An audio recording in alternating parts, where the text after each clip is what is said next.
It's been a while, but we're back checking out breweries in this area, and we're here at a new place that opened up back in March. Yeah, owners Mike and Wendy decided the best place to follow through with their dream was in their own backyard. So we're going to find out what's on tap at Forge Brewing Company. Across the nation, people have turned the hobby of crafting beer into a lifestyle. Amazing breweries are only a few minutes away from your own home. From nano to regional or micro to macro, the question you won't need to ask is what's on tap.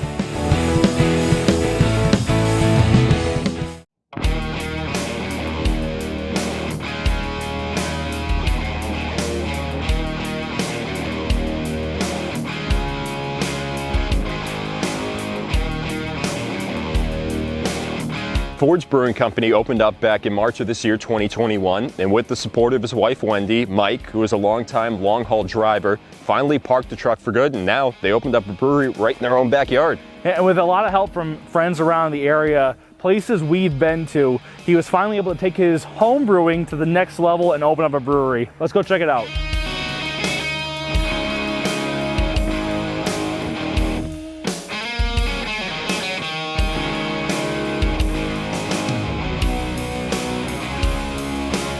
So it's been a long time for us, but we're back at it here at another brewery, Forge Brewing Company. You guys just opened up recently, so it's cool to come check out a new place. Appreciate so Mike, that. Wendy, nice to meet you guys. Oh, nice we're to meet you happy guys. to be here, and yeah, tell us about Forged. How'd this come about?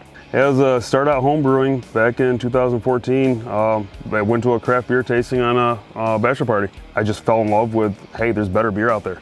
Since that point, I didn't buy the lesser beer anymore. I had to buy better beer. We decided, why not try this? So for my birthday, she bought me a kit and made some damn good beer. So we just kept going, and all our friends wanted it and wanted to have more of it. And it's like, let's see what we can do. And then we started going to different breweries, started meeting different people, and all local around the area. And we decided, the community. yeah, why not take a chance? So we baby steps into it, but here we are. I just now, yesterday or Friday, jumped in both feet. My last day of my regular job was Friday. So you're now fully in on this now. Oh, you're right. Yep, we're going. I'm opening up more days. We were just Saturdays, and come this Memorial Weekend, it's gonna be Thursday, Friday, and Saturday. I mean, you turned what was a passion now into this is a career. And I think for everything we've learned from craft beer, if you want it to be the best thing that you can make, you have to, it has to be your number one. Oh, definitely. It has to be the priority. I put my pride in everything I make here. My wife helps, Wendy helps with it, and my brother-in-law, he helps out here and there whenever he can. It's just the passion you want to put into this, it shows through. I'm a people person. I love talking to customers as they come in, to get the positive feedback from all of them. It's wonderful. The way I look at it is that everyone that comes away happy is another member of our Forged family, and I love that. So as we record this, it's mid-May and near the end of May, almost Memorial Weekend, and you guys had a warm weather opening about a month ago? Yeah, it's the 24th of April. And there was the first grand opening was back in March, right? Yeah, the official one was March 27th. Good turnout, really decent turnout.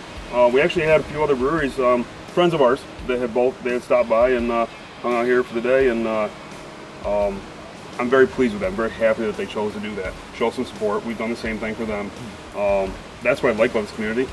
It's you're in competition, but it's a soft competition. Yes, you want your beer to show.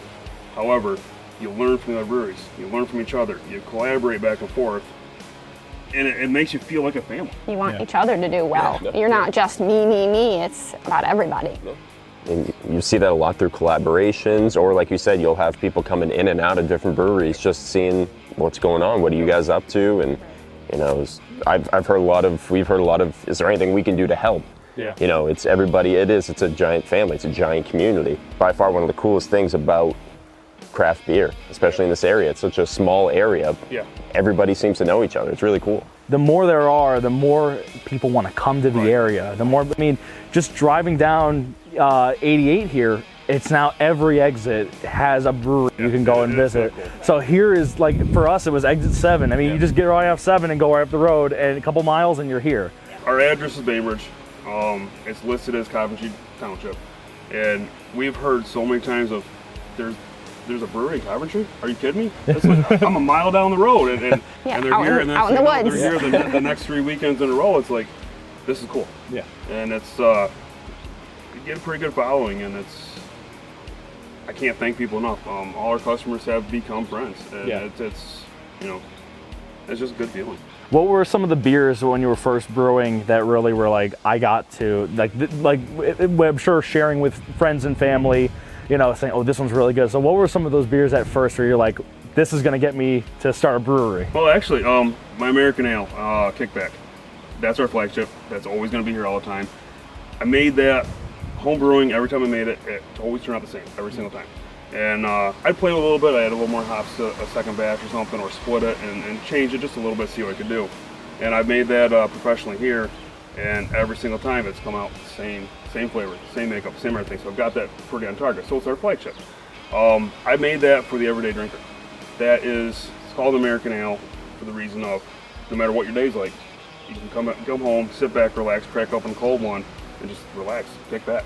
Everyone loves cracking a cold one. Oh, Everyone loves cracking a cold one. It's great. Right. For me, I just kind of walk. I got a 5-foot commute. I just kind of go out there and pour the tab. I do pay for it. That's not too bad. I do pay for my home beer. I'm an IPA person. I never used to be because I never had a good one to begin with. I don't like the very high IBU, and I don't like the real flower shop ones. But the ones I make, they're brought back just a little bit because that's my style.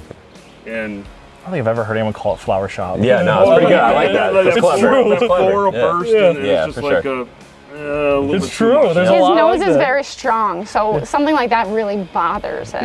Yeah. So if I dial it back just a little bit, it's just that's what I like, and they sell pretty good. I made my Fog Hat. Well, my Give Me 3 Hops one has it's just what is that 50? It's only 50 or 60 IBU. I got dry hop with Cascade, so I went on the little mild side with that. But it comes through, and you can taste the difference, and it just kind of like floats through nice. It doesn't hit you too bitter, but it's just enough. And then my Fog Hat, that's an Imperial, Emperor's Fog Hat it's called. It's an Imperial IPA, but it's kind of like a New England style, juicy and hazy together. Kind of made my own collaboration. I took local places and I just different ones, Imperials and doubles, and some of the juicy and hazy ones, and I took the best of what I could find out of all those, and I wanted to see what I could do and put that together. I'm selling like crazy on that thing. And That's interesting, nice, the way that came about. I like that. Yeah, I'm intrigued by that. Yeah, there's so many that I loved, and I just like, what can I take from each one of those? I want to pay homage to these different places. I'll name the places. I got Amagang. I did Good Natures. Yep, and great spot. Even though they're in Michigan, still founders.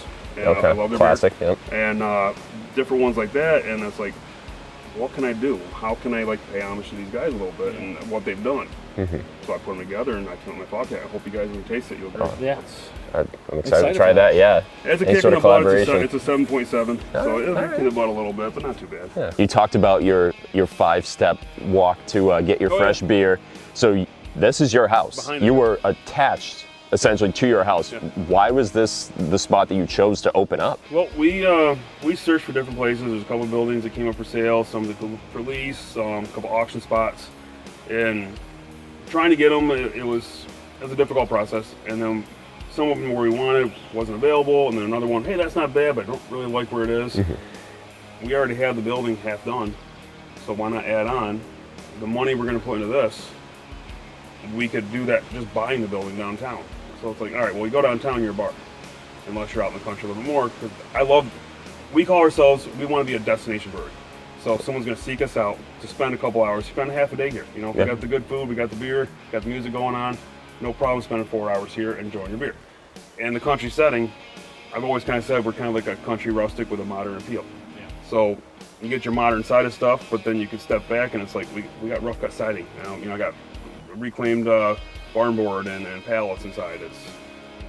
It's just, this atmosphere is us. We've always enjoyed it. That's why he moved out here and you loved it. And other people do too, so why not share that? Well, some of the best places we've enjoyment of gone I love some of the ones in town, and you get some of the ones that are like downtown Oneonta. I love that place. You don't care if I tell the people's names or not? Yeah. Roots in Oneonta, we've been there. I love the inside atmosphere of that. Going to Red Shed, talking to Jack up at the brewery itself. I just love that country. We chose to go to the brewery because I wanted to talk to Jack. And that's, 4 years ago when we started the process of wanting to do this. And then we had, All the way up in those back roads to Cherry Valley, Forever. At least there's not a big dirt road to get to that one that we first went down. We visit there. Well, you got good nature. I love the outdoor atmosphere of that, and their inside it's just wonderful. And then Muddy River, we're good friends with Jared, Christine, and Dustin, and it's just their atmosphere alone was like. So we're looking for a building in town somewhere, something that we can do like industrial side or something like that, and like make it our own. We have a perfect setting. This is our yard, and it's why not? And we got plans to expand. I've already got a plan this fall to push that wall out, go another 22 by 24 foot, because I can't do winter well if I can't have more space. If it's cool with you guys, go check out the brewing section, and then we'll try some beer. Yeah, awesome. I look forward to that. Sounds good. Stepping back here into the brewery, got a system that we've seen before. Yes. Yeah. I bought this from Jared at Muddy River. I helped him upgrade. I actually learned on this one at least one good batch on it to see what I thought of it, and I helped him kind of move forward a little bit more, and he was happy now to sell it to me because it helped him go forward. And I'm sure it was a little like, oh man, I wish I didn't do it, just because he was used to it and how I did it. But he's gone forward quite a bit, and what he makes now is wonderful. So he took a definite good step forward, and he made me a good deal, and I couldn't pass it up. You said Jared's able to take a next step for Muddy River, and it's an amazing start for you here. To look at it that way. Like, I mean, this is a great system. Like, so how often are you back here brewing on this? Well, now I'm going to be up about 3 days a week, but before doing the primary job before, I was only brewing on Sundays, and spent about 8 hours out here, and start to finish, so basically start cleaning up through. And the system's cool. It's a 2-barrel system. And I typically do about a 1.5 just because it's easier paddling, it's easier putting the grain. I actually had to cut a hole in the roof so I could put grains in when it's up top. But we got our fan up in there, so it's kind of nice to draw some steam out. But it's a nice hands-on, it's a pilot system that I've made into my primary system. So it works for us. I have a 2-barrel setup through most everything. I'm looking to go bigger, but for right now, this is perfect for us. It's small batch. I think Council Rock. One of the things up on 28. Yeah. They basically said we do small batches still, and that's what they do. And it's more, for me, it's more hands-on. I can sit there, I can control more of it. I know automated is great, you can control it, and I'd love to go big and go automated. But I like the ability to just close hands-on. It's really neat. And then you got your fermenters here. You got anything in them? Actually, this one right here, I'd love to talk about this one. This one's getting ready to go in the bright tank. I'll probably do that later today or tomorrow morning. This is called, you can see it just bubble a little bit. This one is called Off the Road. The reason why it's called Off the Road, it's an IPA that I made for me that everyone should enjoy. It's my flavors, what I want. I made this the Sunday before the Monday I put my 2-week notice in. That's awesome. It's called Off the Road. Self-tribute. Now I don't, so it's Off the Road. This will be an anniversary one every single year, same time. I'll make this again. One and done each year. When it's done, it's done. I'm not making it again until the following year. As of the last time before I put some dry hop into it, it was at a 7.4. Obviously, everything's small batch, and you're going to be getting in here a lot more. Yeah. You've only been open a couple months, but you're starting to get a feel for which beers you're really going to have to be working on a lot back here. The kickback's going to be probably every 2 weeks. I'm going to have to make that one because it goes like crazy. And it goes out. That one in keg-wise goes out to sugar pretty good. I'm always going to keep some type of IPA, maybe a couple versions of it. I'll make another stout, even though typically spring, winter time to the spring and the fall is more time when it's you should want the stouts. But when you taste the stout, you'll see it's an all around. It's an all year. It's very smooth and bold enough to finish the night, but it's smooth enough to start. And so yeah. I think as we go, we'll probably get more like realizing that, hey, this one goes really good. So we'll get more that's like, we'll keep this one on more. Yeah. But I think just right now, there's I just a couple. I try to push a little bit of the envelope here and there. I try to offer as much variety as I can. Sometimes I play a little bit safe because it is difficult to think too far out of the box. But now I'm learning, why not? Yeah. Just push for it. If someone doesn't like it, the next person might. Been hanging out at the brewery, having a good time. We got to try all their beers, though, even though I got one glass here of the non-blonde. Yeah, guys, I think it's time for us to pour more! That was awesome!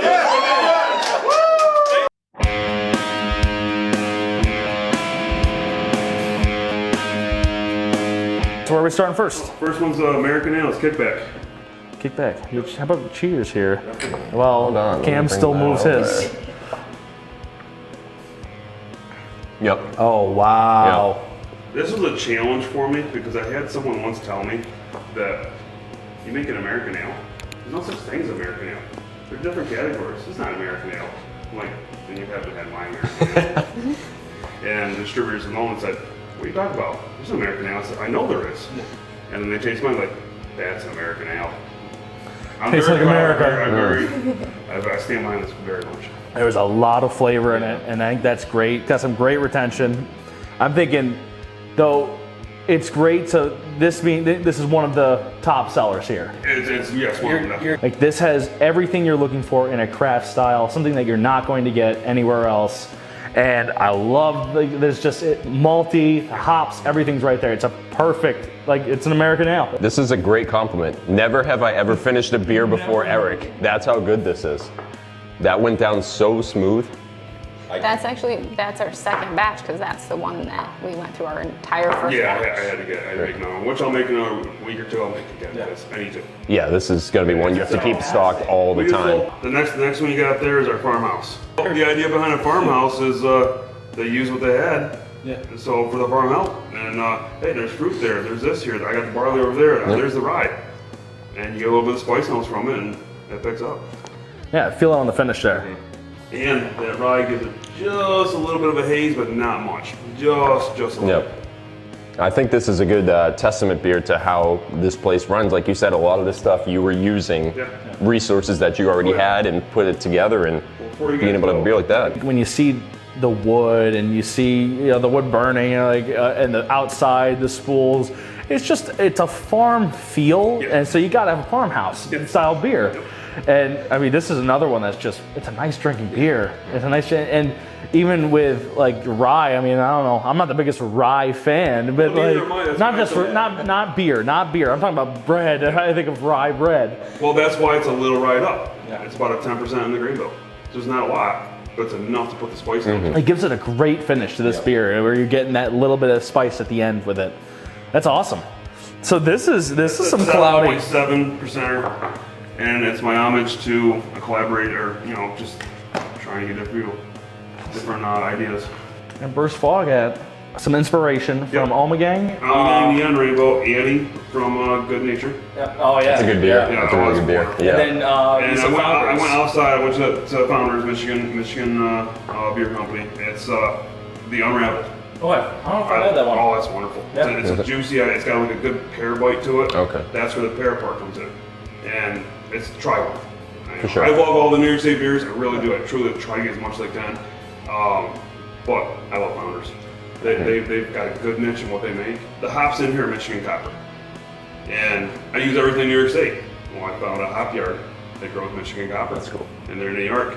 I'm like, I can do it. It works. That's awesome. Yep. So typically in a barrel and a half batch, I would dry hop 6 to 8 ounces. I was going to put a pound in there. I got those. Smell them. I looked at her. I'm like, pound and a half. Dumped them right in. Okay. That's what you got. Okay. This is just a fantastic beer. Like, just thinking about how, and to be able to know what you're getting your inspiration from in this, it's all showing through, especially with Neon Rainbows being one of the first New England IPAs I ever had. Oh, yeah. I've had a lot of Founders beers and what their styles are typically like. Yes. And of course we went to Good Nature and had Annie, and knowing having the different characteristics, it's like this has come to be a really, like, it's your own beer. It's nice to be able to do that in this industry, to be like, I'm inspired by these beers to make my own. I think that I'm going to be taking a growler of that to go after this. That was incredible. No, I really do like how you get the juiciness, and it's still, to have it at, what did you say, 7.7? It doesn't roll like that. No. It does not feel like a 7.7 Imperial. It's very drinkable. So it's stout me up. I feel like I'm getting a lot of coffee, which I love coffee. I can't go a single day without having it to start my day. I have 2-3 cups a I drink day. coffee because I like flavored coffee. Yep, okay, yep. And it's just, I feel like a good stout is a must-have at a brewery now. And if you don't have something in that range, then you're going to struggle. This is they're all great. you got to have that. You got to have one, and you got one that right here. That's like, this is it. This is you're coming in wanting a stout. You're getting a stout. You're not getting something crazy. You're getting a stout. It's a 6.7. Yeah. So it's not So you can have a couple real and high, you're but still you can have a couple of them and enjoy it. Yeah. Typically, heavier stouts I've never cared for because you got to choose when you want them. So you drink a couple of beers and then you have that stout. It's like, maybe I'll have something else that I might finish my night, and if that's not the flavor you want at the end of the night, then you drink that 9% stout, you're kind of done. Yeah, this is something that you come out here, you can sit outside, you can have a couple of these, and you're not going to feel, like crap after. This is fantastic. I mean, and just the 4 we had here, a nice variety. But even when you look at what else you have 4 other beers on your list that are, it's one not like the other. I mean, you have a huge variety of beers here. So there's something for everybody. For a new brewery too, to have something for everybody, that is awesome. And it's great to see. So yeah, for people who want to get the beer, they're coming just here to get the beer. Do you have your beer in talks to anybody? We're working with Northern Eagle. They came here and sampled and liked our beer so much, they said, whatever you can give us, give it to us. That's awesome. Like, that's awesome. And I've actually had, now this is cool, I'm going to boast this because I love this. They liked our beer so much, they talked to Awestruck down in Sydney, and which those people are awesome, they're great. And so they had me bring a keg down to them. So I brought a 6-0 down to them and on a Thursday, and they put that as a kickback. And 4 or 5 days, they kicked the keg. I was just there. I was just there. I must have just missed it. That Friday, after they tasted it, put it on tap on that Thursday, and that Friday they came up and bought one of my Gimme 3 hops. Wow. When they had the chance to put it back on, from what I understand, that went 4 to 5 days and it kicked. Okay. Wow. Pat myself on the back for that because not too many beer places can have their keg kick 4 to 5 days at a cider. Yeah. So that makes me feel good. And not take away from the guys at all. They awesome job. I love their ciders. That's why we carry them in here on the tap wall. And that's why we use it in our stout because it's customer did it and it turned out really good. Yeah. So I'm just happy about that and I guess they just picked up another order from us Friday and it's going out to different places and I'm happy for that. We've had an awesome day here at Forge Brewing Company. Thank you so much to Mike and Wendy for having us out here. And this is the first time we've ever done an event. We posted an event on Facebook, said, hey, people come on out, come hang out with us here at the brewery. And people showed up. We've been hanging out. It's been a rainy, cold day, not in our interview report for it, it's obvious, but it's been great to have everybody here. Thank you everybody who came out, and hopefully you guys are coming out yourselves to check out this new place in the area. Yeah, seriously, can't thank you enough for all the support we had last season and now going into this with having you guys turn out. It's been awesome. And for those who haven't caught on yet, be sure you like us on Facebook, follow us on Twitter, Instagram, everywhere you can, so you can see where our journey takes us next on What's on Tap. Cheers.